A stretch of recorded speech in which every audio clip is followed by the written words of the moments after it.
This is Spirit Spotlight. Bethune cuts in. Bethune now finds Rodman. Flag stays down. Rodman off the post and in. The first shot of the game produces the first goal of the game, and the Spirit go on top. Your official Washington Spirit source for exclusive interviews, official postgame show, and all things Spirit throughout the season. Here's Bram Weinstein. This week's Spirit Spotlight features a fixture of the Washington Spirit midfielder, Andi Sullivan. Nice to talk to you, Andi. How are you? Yeah, thanks for having me. I'm doing well. How's everything going in L.A.? So far, so good. Just traveled here yesterday and getting settled, and we'll get back on the field today. I want to get into the match from last week for a moment, get into the match this week. But I want to start off topic with you, if I can, just a little bit. So we were talking, not off the record, but we were just chatting about the growth of women's sports months ago. And it was right around when Caitlin Clark entered the WNBA. And there was a lot of hubbub about how players were treating her or not treating her, et cetera, et cetera. So I find it apropos that on the night that her season ended, we're talking today. What do you make of, in light of the season she's having, the growth of women's basketball, the obvious growth of your league and women's soccer? What do you make of the state of women's sports right now? I mean, I think we talked about this a few months ago, that it's just only trending upwards. And obviously, like, the coverage is increasing and the storylines are increasing. And those are all different ways to attract different people to watching the game and becoming fans, and different ways to hook different fans. So, and you see those storylines brewing. I think there are a lot of different storylines and ways to look at. You use basketball example as the WNBA as an example, and there's so much going on there. So, yeah, it's just only trending upwards, and a super exciting time to be a part of it, and it's only going to continue to grow. So I want your viewpoint, because you've been in this league for a while. And here was this team that was playing up in the SoccerPlex and now is in Audi Field and has these massive rights deals all of a sudden. And Magic Johnson's part of the ownership group. Like, how do you kind of wrap your head about what's going on in women's sports and specifically the NWSL right now? I think a lot about our rookies and how fortunate they are to come into the Spirit in particular, but the league at this time, or maybe next year's rookies who will be free agents from the get-go, and just how that's going to affect the trajectory of their careers, and that they're going to really make a solid professional jump. And I'm so happy to see that for them. And at the same time, so I'm like, oh, I could be jealous of that, yeah. But I'm actually I'm so happy that it's in such an improved place. And I'm also I love reflecting on my first few years of the Spirit and thinking about how far it's come. Like you mentioned the Plex, and the field at the Plex is amazing, but I think about some of our other accommodations and things like that and how well we're treated now. And also, even I know my first few years in the league were better than other people's first few years before me. And so just this idea that we're all growing off of the work of people that came before us, and players who, sacrificed a lot just to play the game. And so keeping that idea of working through very difficult things in order to, yes, maybe reap the benefits down the line, but also have other people reap those benefits further when you're done. It's interesting because, part of the Caitlin Clark story seemed to surround jealousy of previous players who wondered, why was this happening? And she's kind of at the center of it, but it's good for everybody moving forward. And you just said it, you don't feel that way. Like there's no jealousy towards what's coming down the road for the players in the future of this league. Yeah,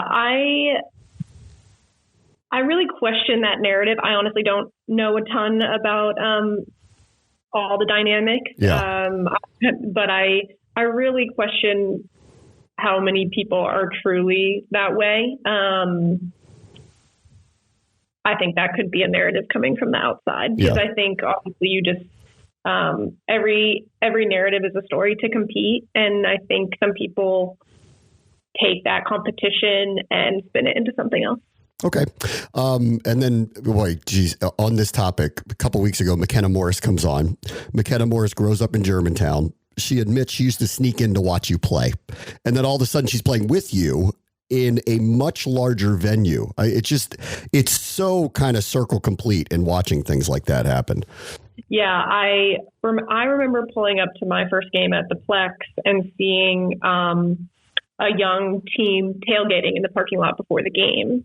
And I was thinking, oh my gosh, like I used to be that person. And so now it's fun to be the person on the team who's, I've been here a few years. So if there is a local, to feel connected to that person. So it's really fun for me to play with Makenna and share a lot of experiences of growing up and playing in the DMV. Yeah. But I think that's also one of the great reasons, like one of the reasons I find a lot of fulfillment in my career is because when I'm playing at home and at Audi in particular, and I meet people that I have some sort of connection with, whether they, played for a coach that I had or went to my high school or know my sister or things like that. And just to be able to feel connected to them in some way, I just want them to know that like whatever they aspire to do with their future, they can do it, whether that's play soccer at a high level or something totally different. Just the idea that if you see something that you want, that you can chase it. And I think that Makenna and I shared that. It's interesting. I grew up in the area. I played soccer, not at your level, but I played soccer. And I think you and I both know this is the massive sport that's been in this area for generations. And I would assume you would agree that this was a matter of time, that if professional leagues kind of came along in our area, it would be showcased the way that it is. And it's kind of amazing where it seems like it's going right now. Absolutely. I think there's so many, like the whole DMV is a soccer hotbed, but also within that, there are like micro hotbeds everywhere. And so I think that's why I really enjoyed it is I feel like I, played for my local club and then would follow my sister around and my brother around and meet different people. My mom coached as well. So just being able to like experience different environments is a way that the game grows. And I think that could, really benefit the Spirit in particular if we, get to kind of sort of a pathway directly to our team. Yeah. Do you see, because this happened here, and I think going back, soccer was already a big deal in the youth circles, but it's now a bigger deal with, I think, the professional outlets that you all provide and showcase.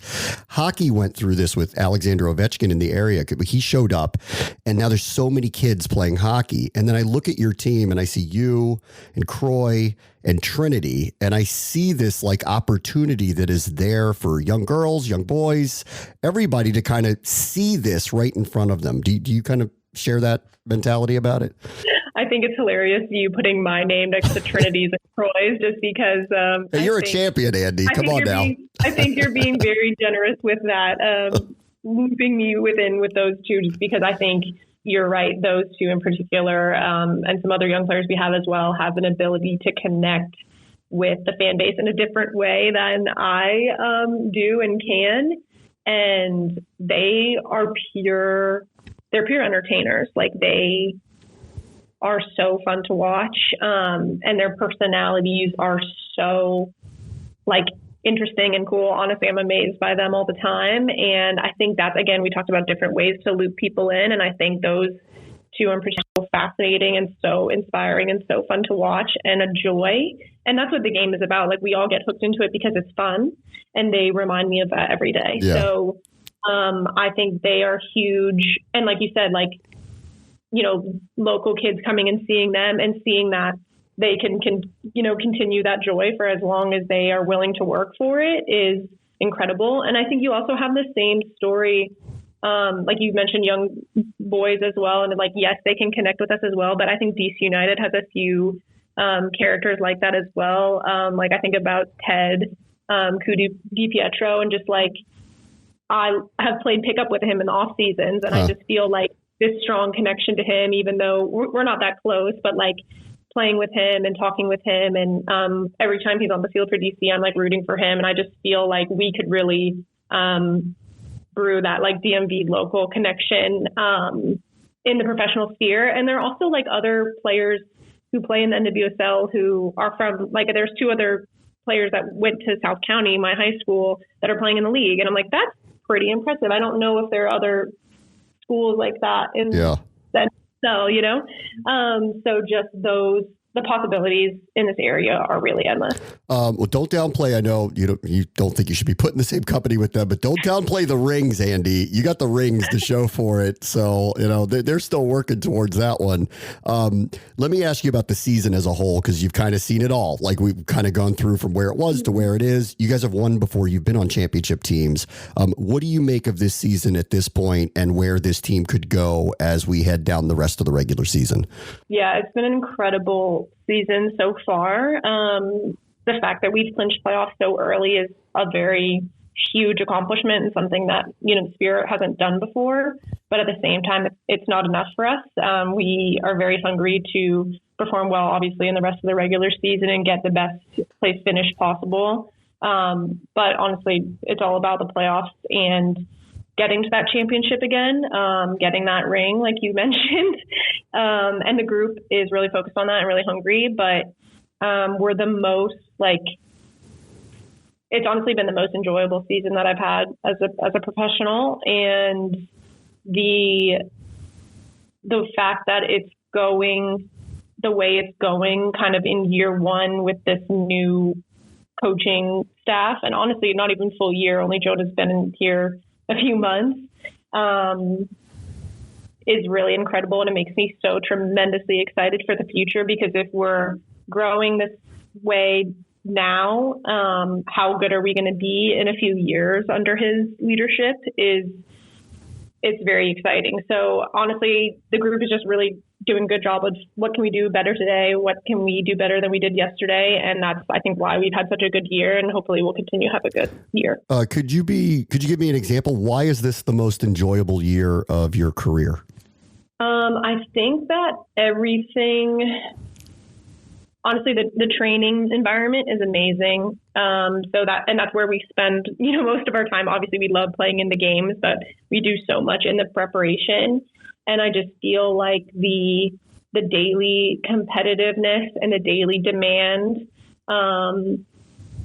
has been really, really high and really intense, but it also all fits into a philosophy and a foundation that makes you feel like you're growing. It doesn't feel random or sporadic, or it doesn't feel affected by the exterior.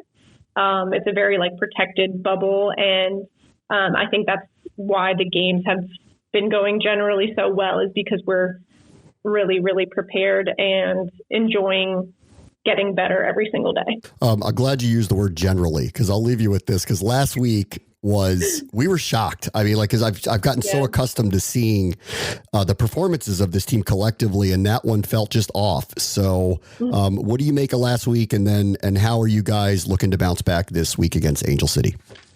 Yeah, I agree with you completely. I honestly, it was a bad day at the office, and those happen.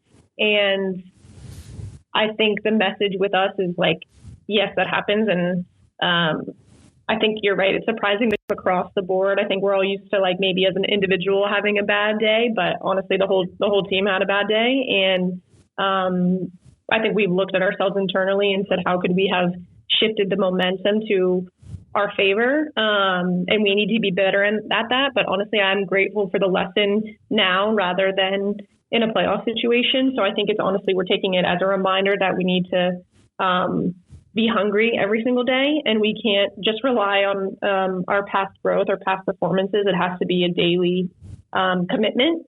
And I think that was an excellent reminder. And obviously, Kansas City's an amazing team, and they're hot, and they were wanting some revenge from when we had them at home, and they got it. And it's a good reminder for us that we need to be better if we want to compete for that championship. Andi, thank you so much for all the time and all your shared insight. It's really a pleasure talking to you. Thanks so much for joining us. Thanks for having me. Appreciate it. This has been Spirit Spotlight, an official presentation of the Washington Spirit Radio Network. Listen live every Friday afternoon with Bram Weinstein at 3:40 on ESPN 630 in DC and anywhere from the ESPN 630 app.